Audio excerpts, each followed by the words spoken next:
Hello, podcast listeners. This is JJ Gordon, and Tucker Lucas will be joining very soon. This is JJ Meets World. You know that because you already pressed play. In today's episode, we're going to talk about cups that you collect. We're going to talk about whether or not you can eat tree bark, and even a couple of other things that are going to come along the line. Enjoy this episode of JJ Meets World. And at the very end, I've got a great gift idea. And by the way, if you'd like to help support our podcast, visit jjmeetsworld.com where you can donate to our Patreon, pick up some killer swag at our merch shop, or click the link to Apple Podcast and give us a 5-star review. 1, 2, 3, 4. JJ Gordon, sort of like that Indiana Jones, in that he's always sniffing out his next adventure. Yes, he is. He's always interviewing guests so he can have them on his show and they can talk about pop culture, arts, and leisure. JJ has his flag unfurled and he likes his french fries curled, and he's fun and then he twirled as he goes to meet the world. He will march into the rain even if his ankle sprained. Take a peek inside his brain. This podcast is called JJ Meets World. I'm coming in. I'm drinking out of an X-Men Apocalypse cup today. Oh, you're drinking I have an X-Men cup, but I don't. It's dirty. Wait, you have an X-Men Apocalypse From when mug? The movie? No, it's not coffee. I don't drink coffee. This is a water cup that I got from the theaters when the movie opened in May, on May 27th. It's a keepable water cup. Yeah. It's not like a throwaway one. No. Who is on it then? It's the X-Men logo, and it's like wearing away. Here, I'm sending you a photo of it right now. So you can look at it. I was wondering if you were going to get Oscar Isaac's as Apocalypse in his Ivan Ooze makeup. No, I would have thrown that away. In fact, I've got a bunch of these cups that you can get from the movie theater that I think I should just probably throw away some of them. Like, I've got like 4 Deadpool 2 cups, and I've got cups from like Trolls and Trolls 2 World Tour. It's just a lot. There's a lot to hold on to, you know? Have you thought about turning them into some sort of like, it even has a Fandango ad at the bottom of them. Yep. Uh-huh. Download the free app. I could maybe see someone keeping this if it didn't have the Fandango logo at the bottom. You can also see I still wouldn't. You can see how faded it is because I've washed it so many times. Yeah. I didn't realize you were this hard up for cups. I would have sworn you had more than enough cups at your house. I've got plenty of cups, but let me tell you what I like about this cup. It's big. I mean, it's a large size movie theater size. And so if I'm going to go downstairs and do a podcast, I fill that up once and then I'm good to go for like the whole morning, baby. I need to do something like that for my morning coffee because I get up 2 or 3 times to go refill while we record here. And I should just have it sitting next to me. Maybe I should just move the coffee maker into my office. No. Then this is right next to where I sit. I know that sounds convenient, but in the grand scheme of things, getting up to go get a cup of coffee is fine, right? You know, like it's fine. Now, you use a standard size mug, I assume? I probably do, but this particular one is a little larger than standard size. So this one's probably I bet this one's got 2 standard sizes in it. Have you thought about using like just a big, like, you know, like those double wall vacuum insulated, like larger travel like coffee containers? Have you ever thought about switching over to one of those? I have one of those, but it's not easy to drink out of and it's not easy to pour out of. Oh. So I need to get something that I could do that with. That's the thing, right? Like, so you want, like, those are the only things I notice people at work using nowadays. It's like they want to fill up once and that's it. And then they're done for the rest of the day. Right. Okay. I wanted in this episode, by the way, it's not all about cup sizes. But I did have some stuff I wanted to talk about. Number one, yesterday. So at the time of this recording, it's early December, and yesterday I wrestled with my Christmas lights. It was the annual putting the Christmas lights up outside. Now, I don't do Christmas lights on my gutters and like my eaves around my house because I don't like heights. The thought of getting up on a ladder, not going to happen. especially after it started snowing and it got icy. Well, you don't have a very tall house. You have is it wait, your house, is it technically a 2-story, 3-story? It's called like 1.5 stories because it's a split level. Yeah, that's right. Okay. Yeah. Which is a weird concept to me, but what are you going to do? So like my entire main floor is one level. And then when you go back, my house has got a real ass on her. But when you go back, the bedrooms upstairs, the bathroom, laundry room, master is right above the basement. So it's like 6 steps up, but it's 12 steps down. So my house, it's not very tall. I mean, to the point of where I'm talking about going, probably being like 5 feet off the ground. Plus my height to get these done. How many X-Men Apocalypse cups do you think it would take to get the full height of your house? Well, I'm guessing that this cup is a foot tall, so I'm guessing probably 12 of them. Okay. So if I was to form some kind of a stilt type contraption, I would need close to 24, one for each foot. Gotcha. Okay. Now, the nice thing about these X-Men Apocalypse cups, by the way, is they are quite sturdy, but they do show a lot of water spots. They're sturdier than the film itself? Oh, by leaps and bounds. Do you have any? That movie was so bad. Any idea how much that movie broke my heart? Like really, really, truly broke my heart. Because I'm an X-Men kid. Like I was obsessed with the X-Men from when they came on Fox Kids in 92 to today. But for especially those first like 6 or 7 years after that show came out, I was absolutely obsessed. And I never thought superhero movies were going to become a thing, because at that time, all you ever got was Superman and Batman. Right. And the notion was that, yeah, superhero movies, they're not going to be made unless it's Superman or Batman. They're never going to make them. You're never going to get an X-Men movie, let alone an X-Men movie with Apocalypse as the bad guy. And that's a massive deal for an X-Men fan in the early 90s to hear that that's going to happen, because Apocalypse is just one of the bad guys and the X-Men are awesome. And for that movie to suck that much, and for it to be, especially it being made in the era of superhero movies where most of them are really, really, really good, right? They figured it out. They figured out the tech. They figured out the tone. They figured out how to translate it over.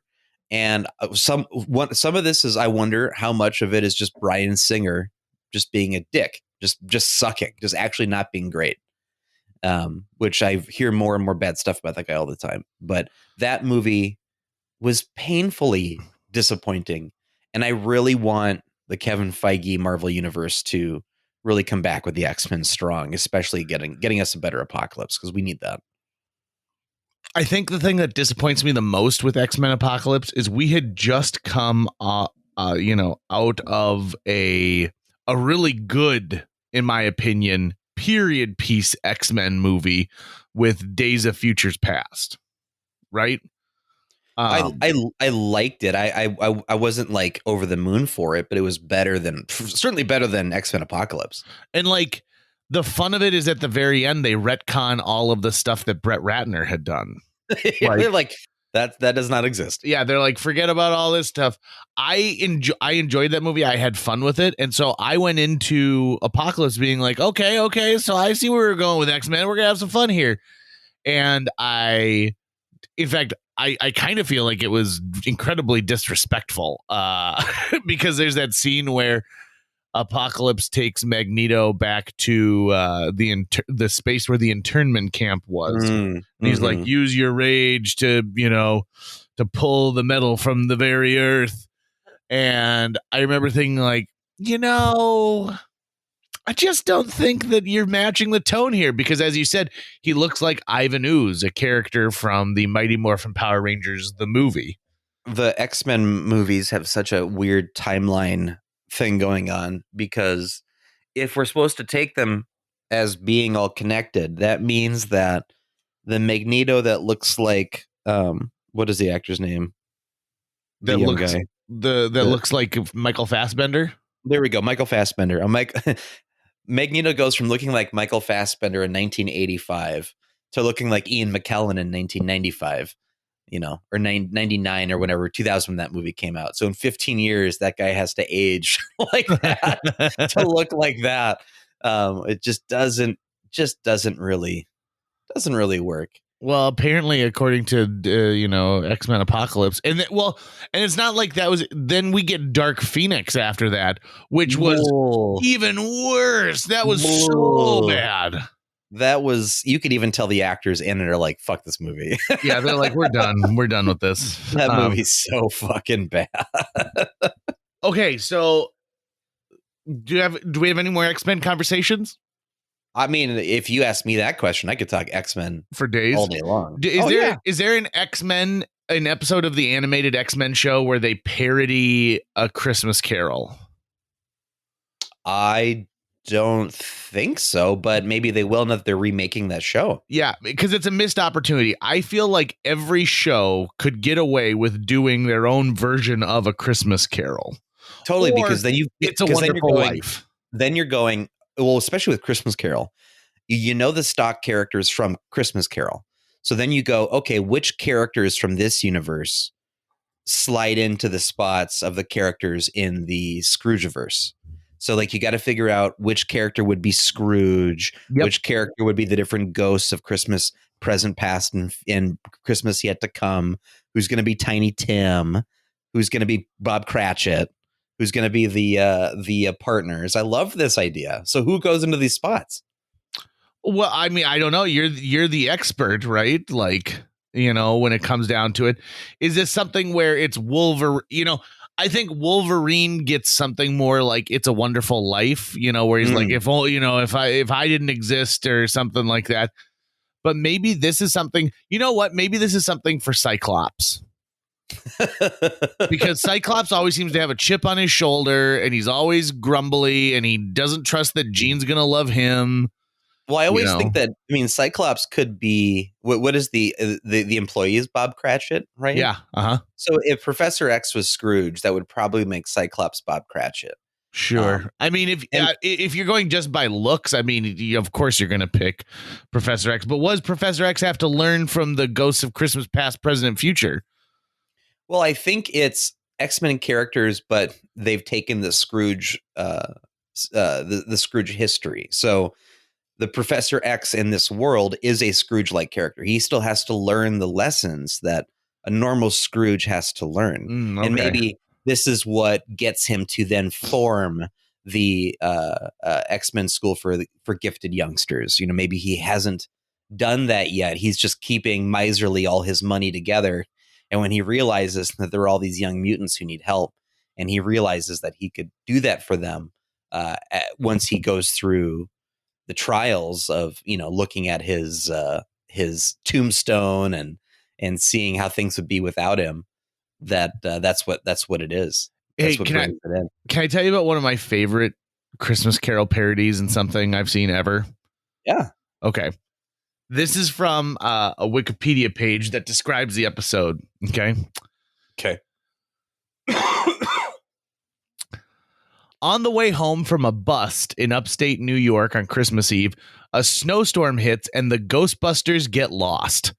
Despite Egon's assurance, they take a left turn and miss the turnpike. Ecto-1 soon stalled out, and the boys try to walk to civilization. While traveling on a mountain road, they entered a rip in the space-time continuum. The Ghostbusters accidentally time-traveled back to Victorian England during the Christmas season. Bob Cratchit and Tiny Tim stopped by the butcher shop and picked up their meager dinner. Suddenly, the PKE meter detected Jacob Marley and the ghost of Christmas. They entered Scrooge's house and captured the ghosts that were supposed to reform him. When Peter presented the bill, Scrooge tried to back out of paying it. After they threatened to release the ghosts, Scrooge flipped them a mint in 1837 coin. Once the Ghostbusters left, Scrooge declared war on Christmas. The Ghostbusters returned to the present and found Ecto-1. Ray managed to get her started on the first try, and the Ghostbusters returned to headquarters.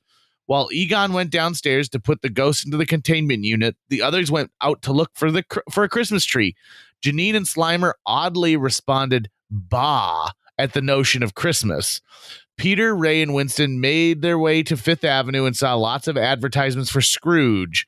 They looked at a book by Scrooge titled A Christmas Humbug. Ray realized they must have gone through a time slip, a door to the past. It is confirmed when a woman told them in 1837 Scrooge defeated the ghosts of Christmas, and since then the holiday has been gone. They altered history by making everyone like Scrooge, stingy and hating Christmas. Peter admitted he didn't see a problem, but the trio rushed back to the firehouse. It's too late. Egon put the ghosts into the containment unit. Once Egon is appraised of the situation, he announced that they have until the end of Christmas Eve. While Egon improvised a hairline fracture in the containment unit and extracted the ghosts of Christmas, Peter, Ray, and Winston went back to Scrooge's time and impersonated the three ghosts. If Egon failed, they would have to permanently replace the ghosts.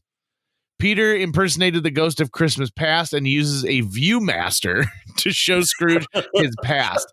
Egon went into the containment unit with the help of Janine and Slimer. Egon reminded them he only had an hour and they should keep the grid device on for him. Meanwhile, Winston impersonated the ghost of Christmas present and swung around the town with Scrooge to show the poor living their miserable lives in poverty. In the containment unit, Egon found the ghost of Christmas, but other ghosts noticed Egon and attacked. Ooh. With time almost up, Ray impersonated the ghost of Christmas future and tries to keep true to the fact that the third ghost doesn't speak by communicating to Scrooge via a game of charades. Egon and the ghosts enter the fracture and escape the containment unit. Short on time, they agree to jump into a trap. Egon ran to the time slip and returned to Victorian England. Once Egon impersonated Jacob Marley, the three ghosts proceeded to finish the job before they were interrupted. Once Peter admitted he learned his lesson about Christmas, the ghost of Christmas present instructed the Ghostbusters to take hold of his robe. Egon, Ray, Winston, and Peter are returned to the firehouse kitchen in the present, and everything is back to normal. Back at the firehouse, they settle down for a Christmas party. Suddenly, the Ghostbusters heard Santa Claus say, "Merry Christmas to all, and to all a good night." So Peter had to learn the lesson of Christmas. Yes, right? And he learns it by being a part of it. It takes him time travel, though, to Scrooge's time to learn the meaning of Christmas. Yeah. Actually, I think the real meaning that he learns in this, if memory serves me, is that he sees what a world without Christmas is like. And he's like, oh, this is kind of crappy. And so he's sad that Janine and Slimer are, so bitter and awful. By the way, this special aired on December 24th, 1994. Huh. Wow. So they even got it out like on Christmas Eve. Like someone's like, I got to get home from caroling at the church. Yeah. Isn't that awesome? Get this episode of The Real Ghostbusters. Yeah. And it's a great opportunity. Any episode of the Real Ghostbusters television show where they go into the containment unit. Oh, they're so good. They're so good. I've been surprised to not find any of them yet on the thrift shop shelves as I go VHS diving once a week. Because I've been finding a lot of episodes of cartoons we grew up with on VHS that I've been picking up. But I have not found any Real Ghostbusters yet. I'm hoping to find some of that soon. I got some Darkwing Duck. Nice. I just got. I'm always looking for Ninja Turtles and X-Men. Always looking for those. But then I also will find things that I didn't realize were turned into cartoons. And I just buy it just so I've got it. Because I'm like, I don't know why this is so weird. Even if it's on DVD. Like I've got one disc of a season of Ace Ventura, the animated series, which I didn't realize they'd made. Oh, yeah. I've also got a disc of Rambo, the animated series, which I didn't realize that they had made. Oh, I did not know about that. Yeah, my whole VHS and DVD wall is really coming together. It's becoming a thing of beauty. I think you will truly admire it once it's fully fleshed out. I did get rid of.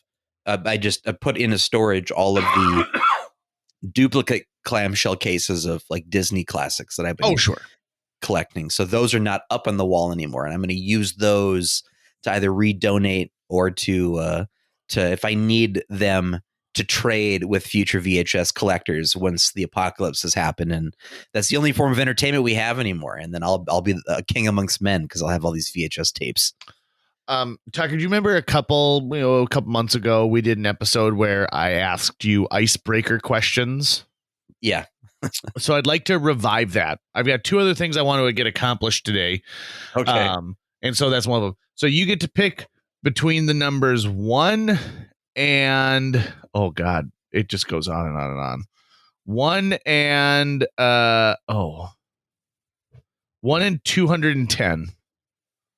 1. Okay, number 1. What is your favorite food?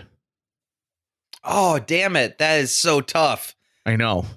Damn it. I mean, if I was to guess, it would be your favorite style of food, Indian food, because it's very comforting to you, correct?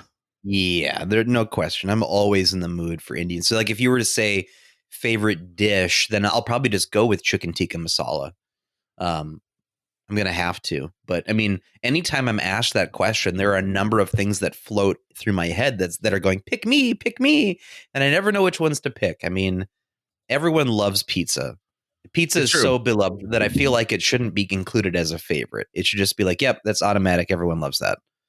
Homemade tacos, I'm obsessed with. Philly cheesesteaks, I'm obsessed with. But Indian food, and if I'm picking a dish, chicken tikka masala, no question. Okay. I mean, I love that. I love that idea. If you were to pose that question to me, I mean, there's a lot that rattles around in my brain, but I think that like the thing I like the most that I like to try when I'm out at places and kind of give the old like 1-2 punch to is I really, really love chicken wings. I find chicken wings are great because you get to try a couple of things. Number 1, you get to see how they prepare them. Are they going to leave like the full wing on? Are they going to just give me drummies? What are they going to do with that?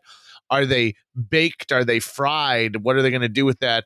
What kind of sauce are they going to do, it in? Do they have a bunch of options for dry rubs, things as such like that? And then my dressing options for my dip-ins. I get a lot out of that, and I appreciate a really good chicken wing when it comes down to it. But also, I will say this. I will give my full allegiance to a place that has amazing garlic bread. Mm-hmm. If it's just a weird random thing, but if they've got garlic bread and it's good garlic bread, I'm like, yep, good news. You just bought my patronage, you bastards. I love chicken. I'm more of a boneless chicken, machine separated kind of guy. But the thing that I wish I could taste is what food tastes like in cartoons. Yeah. Because I think the way food looks in cartoons looks like it must be even more delicious than it must taste even better to cartoon characters than it tastes to us, because you get like a turkey drummy. It's going to be one clean bone with like a big, softball size of meat on top of it that just cleanly comes off, no sinew or anything. And that looks just fantastic. To actually make that the way it looks in a cartoon, you'd have to take like a separate bone, like a humerus, and then take a bunch of machine separated chicken and like mold it in like a globe on top of it and then fry that. But that's what it looks so good. Or like Dagwood sandwiches that are impossibly tall, right? Way too tall. Anytime a cartoon character makes a sandwich, it's going to be at least taller than the cartoon character making it. Yeah. Without it, and they're able to take a bite out of it for some reason. Yeah, and I'm like, I'm impressed at what you're doing. It looks so good, but it's physically impossible to eat. You said you've got another question. Let's hear another question. Okay. So you have to pick another number 1 through 200, or I guess 2 through 210. 210. Okay, right at the bottom. I like it. I like the cut of your jib making me scroll. Okay. Let's presume that's the way this one starts. Let's presume you're living in the forest and had to eat leaves or bark. Which would you choose? Leaves. Oh, really? See, I'm a bark man. I'm a bark boy. But you already eat leaves now. Right, but I also feel like I need that crunch. I need something that like is, like for the most of the year, your leaves are just salad, right? Right. And so I would want bark because I want that kind of crunch. I mean, isn't bark just straight up wood? No, I mean, no. The outer, it's like saying like your skin and muscle are totally different. They may be made up of cells and stuff like that, but bark is very porous in a lot of cases. Bark. So there are actually people who eat bark already, and just like there's people who already eat leaves, obviously. Right. But we call these people Flintstones. The Flintstones. Remember, they ate giant ribs. They ate the ribs of dinosaurs. Also, by the way, this is the topic I've talked about many times on my regular radio show. So they're finding these frozen mammoths, right? Okay. Recently? Well, yeah. Like it seems like once every decade they find like an intact mammoth that had fallen down and died in a pit or something, and they're unearthing like, would you eat mammoth meat? Yeah, I mean, as long as it's not the meat of a mammoth from thousands of years ago. If they were able to tissue sample it and clone a new mammoth and then slaughter that new mammoth, right. I agree with that. I would do that. I would do that for sure. Okay, let me take a step back here. I'm interested in finding out what mammoth tastes like. Okay. I don't need to taste mammoth if it means also killing the ones that we just had to like bring back from beyond extinction. Okay. But if it's not going to cause an ecological disaster, I would harvest a mammoth for its meat. Okay. Yeah, I think that I'm in the same boat as you are, where as long as I know I'm not going to get some kind of weird version of worms or something like that. I mean, would you eat an elephant right now?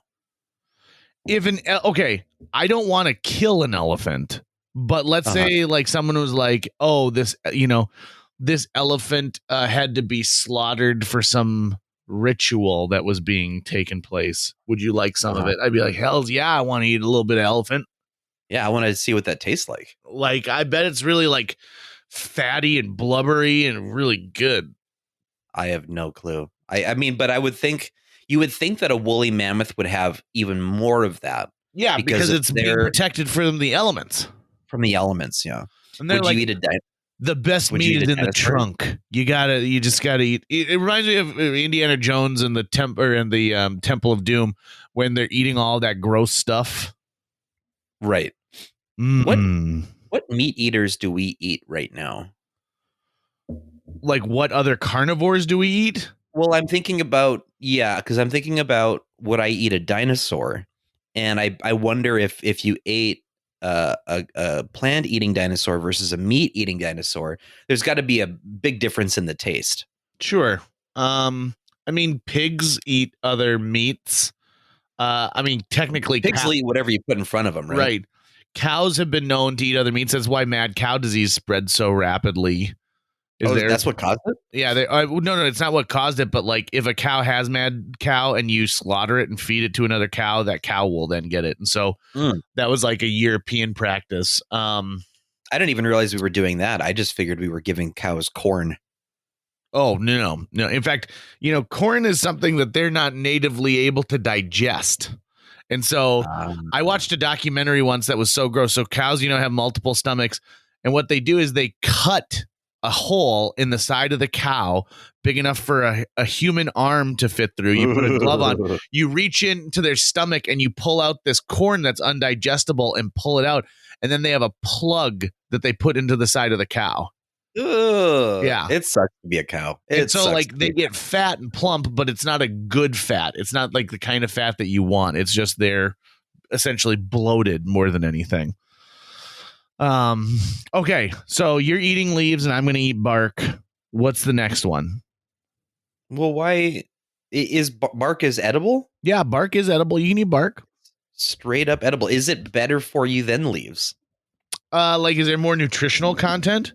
Yeah, I'm wondering if this is the kind of question that, well, if I was a survivalist, I'd be like, listen, here's what you actually want to do. You really do want to eat bark because XYZ, I could also see them saying peel off the bark, but then eat the inner layer of the bark, right? Not the exterior layer. I could see that too. Okay. So this is what they say. This is from outdoorlife.com.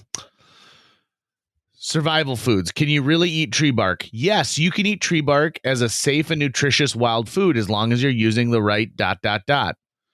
So what they're saying is what's the preparation here for bark? If you want to they dotted the most important part. Yeah. Plenty of our ancestors used the edible inner layer of tree bark as both food and medicine. Many Native American cultures included the inner bark of pines and other trees as important staples of their diet.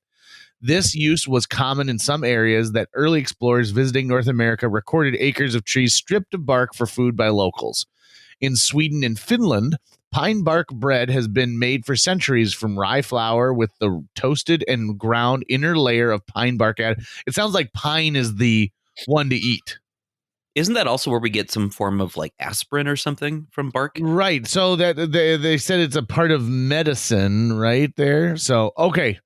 Here's some warnings, though. Which trees have edible bark? Trees on the edible inner bark list include most of the pines, slippery elm, black birch, yellow birch, red spruce, black spruce, balsam fir, and tamarack.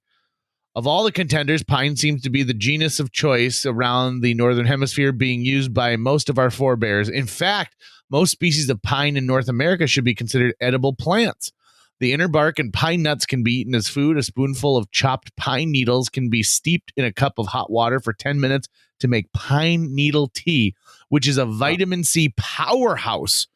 1 cup of tea containing as much as 5 times your daily requirement. Oh, think about that the next time you're sick. Warning, pine needle tea and eating pine needles may be harmful to unborn babies.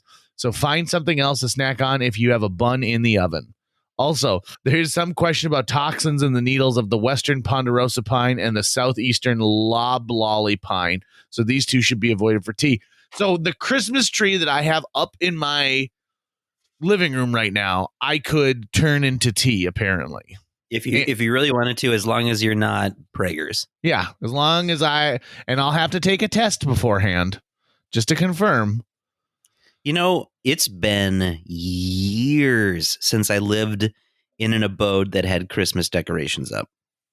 Now that I think about it, living by myself, I mean, I haven't decorated. Well, a couple extenuating circumstances. One, I have cats that chew on everything, and so when I finally do get around to decorating for the holidays again, I'll have to come up with some kind of a system that protects it from them. And I don't know how a tree would ever survive with my cats. I'll have to go, at the very least, a fake one. But I'd like to be able to have that at some point. I was thinking about putting some lights up outside of the house, but as I told you before we even started recording today, I still have miles and miles of work to go on the inner of the house before I should even be putting anything on the exterior of the house. Sure. If you put up lights then around your place and you're afraid of heights, did you do it without a ladder, or do you just do it with a ladder but then grin and bear it? So I used to do a thing where I got onto the roof and I did it like that. One of my aunts gave me an amazing gift years ago, which was their Christmas lights, but on the base of each light there's a magnet. And so you essentially just pluck it to the outside of like steel gutters.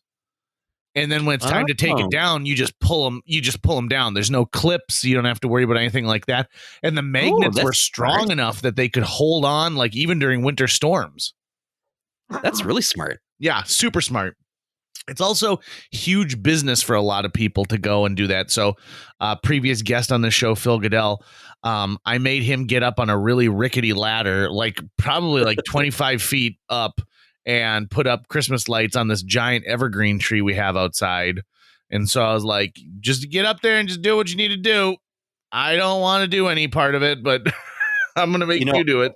There's a big evergreen outside of this place, and I was actually thinking about going and putting something in it, but it's also situated right at the kind of property line where I don't know how much of the tree belongs to my dad, which is the place who owns this place, or the neighbors. It's like that large. Yeah. I can't tell exactly where excuse me, where in the property line it extends. How does that work? I'm so new. I don't even own this house, but I'm learning about home ownership while living here. How was the property line decided? Does that just where the fence goes and that's the property line? Nope. In fact, in Fargo, the property line is like you can't put your fence right on the property line. You have to put your fence a foot into your property. And also, you need the attractive side of the fence to face your neighbors. Right. Okay, so which I think is, a nice thing that they do. So to me, you got to figure out where the tree is. And sometimes trees are shared, like technically anything that overhangs onto your side. Like if you wanted to go and just like clip it all the way up, you absolutely could. You'd be well within your rights. If it's on yours, same thing for them. They could just go and take a giant, chainsaw and go straight up from where their property line is. Most of the time, neighbors are fine with it. Here's the big problem when it comes to a tree. If that tree is mostly, meaning 51% of the tree is on your property, and it were to fall and hit someone's car or their home or even a person, you are liable for that, right? Okay. The other big problem is that something like trees can get into sewage pipes. Mm-hmm. And so a big evergreen tree like that probably has some pretty established huge roots. And then we used to use clay pipes back in the day. And so they'll break through clay pipes and they can cause things like, your sinks aren't able to drain and your toilets will back up. And so you got to get Roto-Rooter out, and Roto-Rooter brings, their equipment so that they can clean the pipes. And if they say, listen, you got to take down that evergreen tree, it's just going to keep getting worse and worse and worse. Then all of a sudden you've got the cost of taking down a tree because it's getting into somebody's. What is it if the tree itself is planted directly on top of the property line? I think that you'll find that actually doesn't occur. So if you think it's right on the property line, it's one of those occasions where like someone's going to have to come out and assess the property line, and they'll be like, yeah, it turns out it's not right on the property line. I see. Unless at one point your house and your neighbor's house were the same piece of land, and at one point someone chopped it in half and sold it as two plots. But again, that's something that's pretty rare. They probably would have figured out, well, this tree has to belong on one of these two plots. Right. So it's very rare that you get neighbors who plant something together and they're like, we'll plant it right on the property line. I'm trying to understand what it must feel like to eventually know this is the house I'm going to be in for the rest of my life. Yeah. Right? Like, that's something I've never had, but you've been in your house since you were born. Yeah. Essentially, right? With just a couple of times where I've taken a little stint to somewhere else. But you still had the house, right? It was still a home for you to go to. This house was built by my grandfather, and then my parents bought it from my grandparents. And I am now, I took it over once my parents passed. And I love that. I think that's great. But that concept is so foreign to me. I mean, I just haven't lived in one place for longer than 2 years for like the past 15 years. But I wonder what that's going to feel like once it's like, I can finally stop moving around. I finally have found a spot on the couch that's comfy, and I'm going to get in here. I got to find that for a home. You know what I like about it is the fact that like I feel a real connection to this house and this property. I will say though that there are times like my sister just moved into a new house and I'm a little jealous because like, that house is built with more modern amenities, and the thought that I'll never be in a place that has more modern aspects to it. I will also say this. There are times where I desperately wish that I could I wish that I could move back into an apartment sometimes. Because of the responsibilities of a home? Not just the responsibilities of home, but there's just something like, there's something easy about an apartment. You have a limited amount of space. So there's less that you have to worry about when it comes to like, oh, do I need furniture for this bedroom? What am I going to do here? How am I going to make this work? There's something simplistic in the communal living when you get to see, more people. Like I see my neighbors, but it's not nearly the same as when I talk to someone down by the mailboxes or something like that. They're just something was fun about it. And also every apartment I ever lived was right next door to stuff I loved. Yeah, you were always within a stone's throw of a movie theater. Right. And I love that. I loved my apartment when I lived in Chicago. It was awesome. So I definitely wax nostalgic about getting into an apartment. That being said, I'll never go back. Oh boy. What's the absolute worst place you've ever lived? The worst place I've ever lived. Oh, that's a good question. The place that I felt was least like home was the apartment I shared with our buddy Jared in Chicago.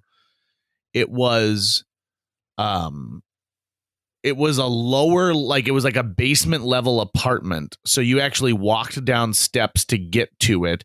And so it had very, very little light. It was not in very good care.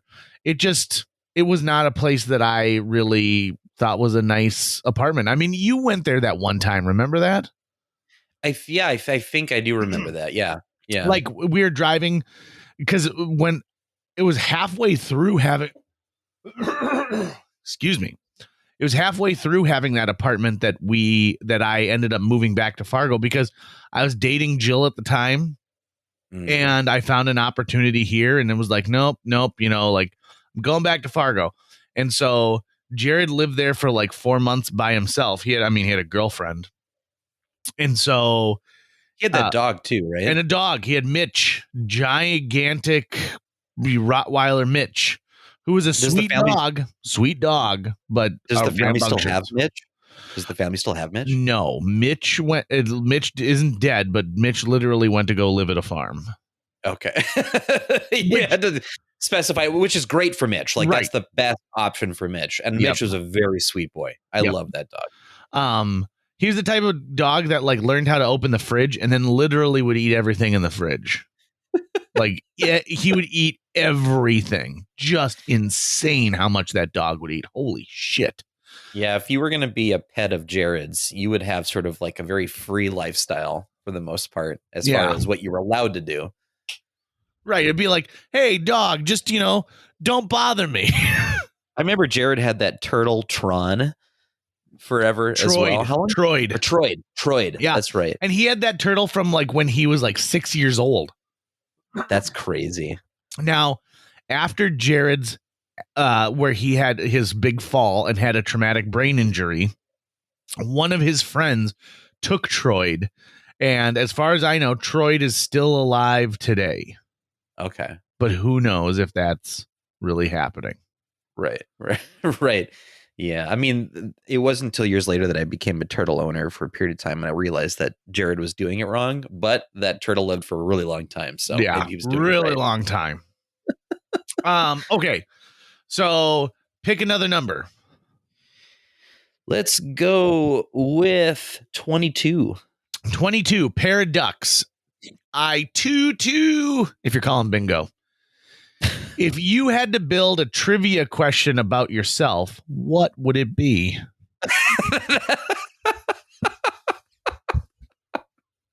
That's a really open. Oh, you know what? The standard one for me is, what's my first name?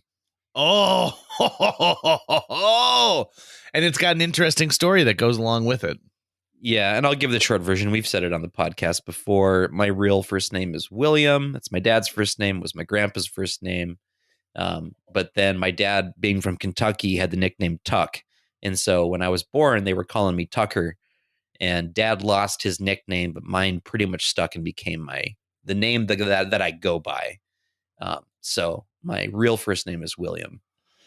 So if you call me William, I'm assuming you're the bank or the government or a salesperson. Right. That's the thing. And is it okay? So since you just moved into the house that your dad previously occupied. Yeah. Do you ever find that like, is this mail for me or is this mail for dad? Well, at this point, that's not really an issue anymore because either the mail is just junk mail in there, then it's not for anybody. Or if it's mail that's coming to the house, more than likely it's for him. Okay. Because anything that I would get mail for, I get an electronic statement on. It's very rare that I would get a printed letter. And even then, I'll have a good shot of knowing who it's going to be for. Okay. Just because of like, this is probably for me. And if I open some of his mail or he opens some of mine, it's not a big deal. You're not going to freak out. No, we give each other permission to do that. We had to make sure that he did not set up mail forwarding to his new apartment in Arkansas, because then I would get nothing. Like if anyone sent anything to me at the house, it would just go to him. So I keep a stack of stuff that he gets to the side. I check in with him whenever something comes in. I go, hey, is this something you need right now? And if he says no, then it just goes into a pile, and then he's going to be coming up here within the month to probably get more stuff. Or at some point when I go down to Arkansas in December, I'll bring it to him, or I'll just mail it to him in a package. That's interesting. Yes, I mean it definitely has caused a lot of confusion in a lot of different ways in the past. Not just because our names are William, but both of our middle names start with M, as in Mancy, for mother. He's Mallory and I'm Matthew. And we both obviously have bank accounts with the credit union, since he was a Fargo Public Schools employee. And so sometimes they're like, wait, which William M. Lucas is this supposed to happen to, this particular loan or this account? That's caused weird confusion in the past that we've mostly gotten over since then. But I guarantee you it's going to cause even more now that we both have like a shared address. Here's a great story from one of our previous guests, Dave Brunsvold. So we know him as Davey. His dad is also Dave Brunsvold. Mm-hmm. So Dave Jr., Dave Sr.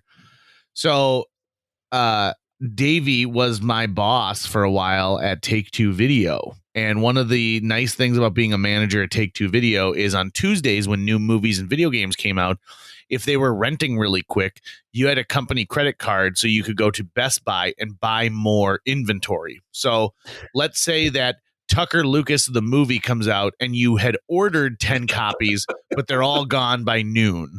And so you're like, I got to go buy 20 more copies. You go to Best Buy and you buy those DVDs. Now, here's the scam part of it that they worked out.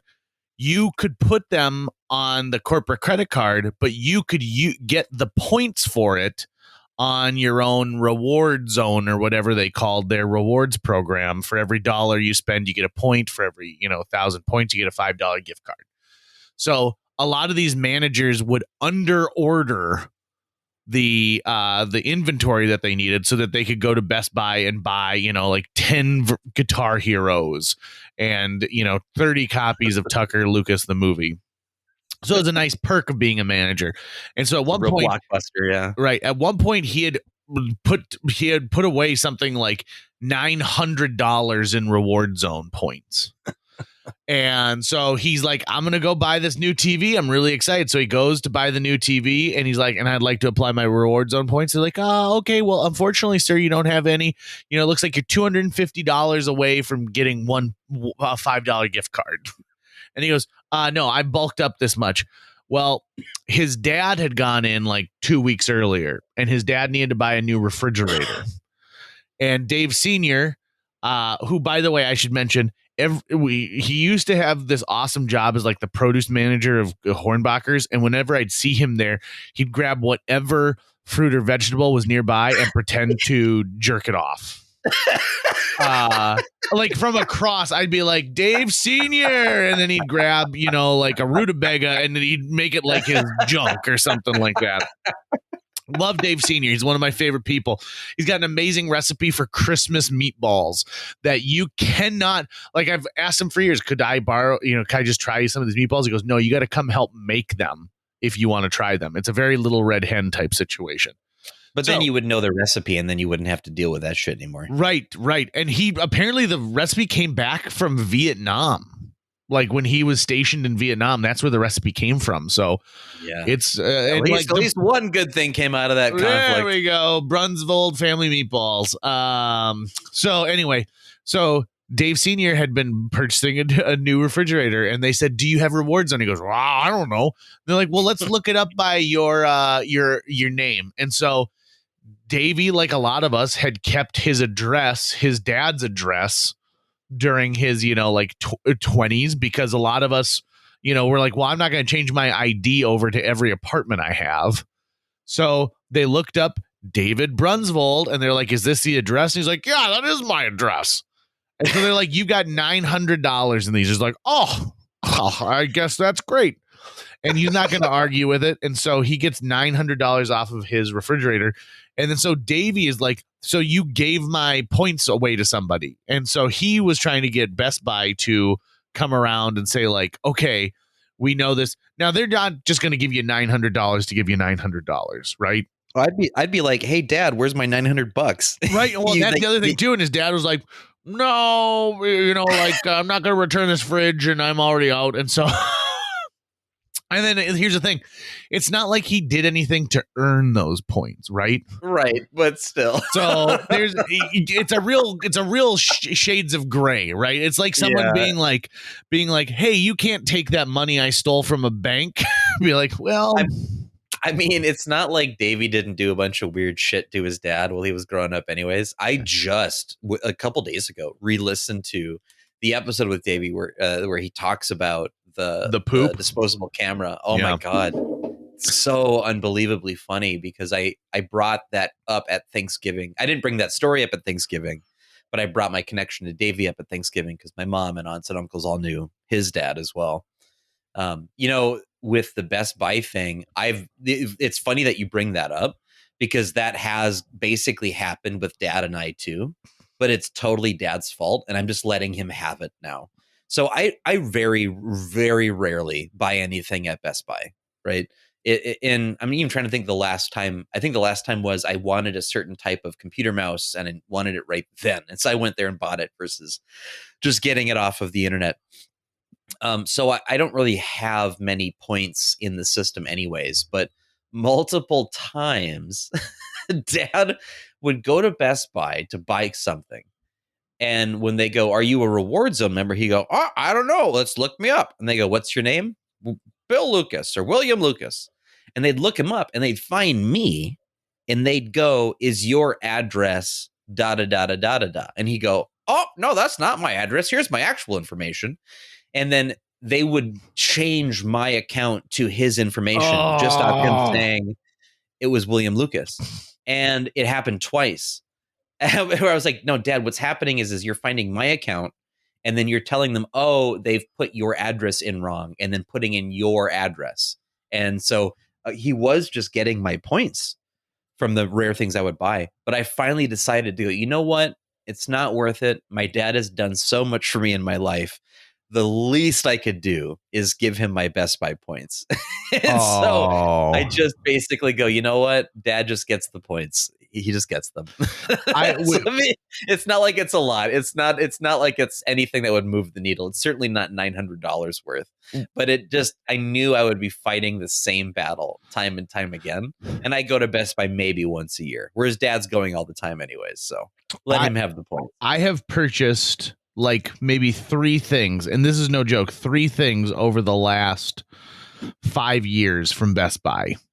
I just don't shop there that much. Right. And I constantly am getting Reward Zone points. And so finally I was looking into this and I'm like, what are these things? Like someone bought a big screen TV and someone bought surround sound and they're all getting put on my Reward Zone thing. And I'm wondering about it. And then I talked to frequent guest of ours and one of my best buddies, Phil Lund. And he said, yeah, whenever I go there, I just put it under you. And I said, you're missing out on like hundreds of dollars of these. He's like, like I never think of checking it and I really don't shop there that often. So I just give you the Reward Zone points. And he goes, I've been doing it for years. And I was like, oh. I could see it'd be smart if there were a group of people who were all like, hey, let's join this rewards club. None of us individually would ever rack up enough rewards, but all of us collectively might. And then we can all use that account to treat ourselves to like a pizza party or something. Yeah, like a Best Buy pizza party. You get rewards for everything nowadays, like at Costco. When I go to Costco, I get rewarded by Costco 2% back on everything I purchase.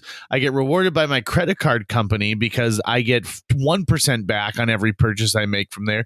And then I get rewarded by Amazon for using my Amazon credit card at a retail establishment. And so before you know it, they're like, hey, you spent $100, but you're going to recoup $1 off of it. And then I've got to monitor all these things. There's just sometimes there's too many things to monitor. And that's one of the things that just is tough for me. There's too many things to monitor. we really wouldn't have been anything to monitor. But when I was living out in West Fargo, I never signed up for like the Cashwise rewards or whatever it is, or that thing. And I didn't because of the notion of, there's another account with another thing that I need to think about or keep in mind that I've got. Well, not really. I would have signed up for it once. I would have had some sort of like probably a barcode on my keychain or something. And I probably would have, out of all the shopping I did at Cashwise over the last 2 years, I probably would have actually saved some significant money. But yeah, I'm at this. I want things just to be super simple. Anytime a retail place or whatever is like, do you want to start like a rewards thing or account? I'm like, no, because if I'm shopping enough here to be getting a sizable reward from you anyways, I'm probably coming here too much. Okay, so as we round out this episode, I would like to, even though we're not sponsored by them in any way, I would like to recommend a product, Tucker. Okay. So, well, the holidays are right around the corner, and you might be saying, I want to get a unique gift for somebody, but I don't know what to get. So I tried these things out recently, and I was amazed at how much I was absolutely in love with the Broth Bomb. So when you make soup or anything where you need stock, you probably have used like bouillon cubes before, which essentially is they've taken like a chicken carcass, mixed it with water and mirepoix, which is like onions and celery and carrots, and they've cooked it down and cooked it down and cooked it down so that it's so condensed that a little tiny sugar cube size piece, you put it into a gallon of water and it releases all of this amazing flavor, right?